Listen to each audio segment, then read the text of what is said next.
The remote tropical rainforest of Cape York Peninsula in the far northeast of Australia is home to the white-faced robin.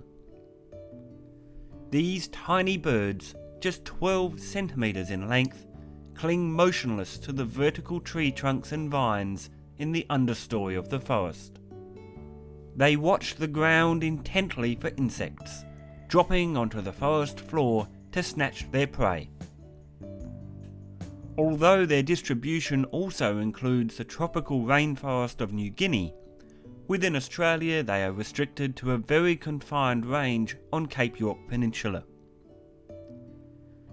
In the gloomy rainforest understory, the bold black and white face and bright yellow breast is particularly striking. If you enjoyed this video, then please like and subscribe, and let me know in the comments what you'd like to see next.